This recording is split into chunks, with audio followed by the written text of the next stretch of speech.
China is a decisive enabler of Russia's war against Ukraine, NATO allies have said at their summit in Washington to mark 75 years of the defensive alliance. The group has hardened its stance on Beijing over China's trade with Russia, accusing it of supplying Moscow with so-called dual-use goods, components that support Putin's war machine. Deputy Secretary General of NATO, Mircea Joanna, tells Euronews that China is a threat to Europe. A lot of Russia's reconstitution of its armed forces is coming via China. So China is a major enabler, the enabler of Russia's war against Ukraine. We see Iran, we see North Korea, we see a coordination among these countries and Belarus and a few others. So we can look at the situation as we want, but the reality is that there is a pattern of aggressiveness basically fueling the war of Russia in Ukraine. So this means that China is a threat to our security.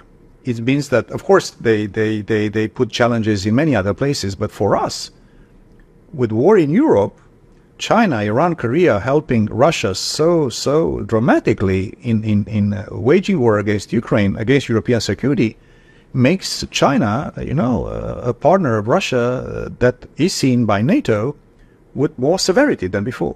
China has responded essentially saying this is very provocative language. Where will this lead to? And I have to say that the language that we have adopted is also, a more clear language, but also a careful language.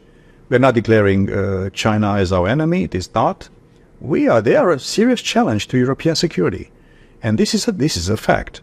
And of course, the fact that there is no limit partnership between Russia and China is deepening and becoming more complex, together with the other countries like Iran and North Korea, is adding these issues. Of course, you have not seen in our statement, in our final declaration, any direct actions by NATO, because we are a security organization. Well, we're seeing in Gaza children having their arms and legs amputated with no anaesthetic, starvation, dozens of children being killed every single day, and no criticism from NATO countries, despite the fact that they say they promote the rules-based system. Is there double standards in this? As NATO, we are basically not involved in this conflict, and that's why, as an institution, we are relatively, moderate in what we say. But we see allies all calling from the US all the way to a few allies that have been recognizing the state of Palestine in various forms and shades, basically asking for one thing: let's this war stop. Let's have some form of cessation of hostilities, exchange, bring the hostages back, and try to avoid escalation in the Middle East, which will be also another big trouble for us.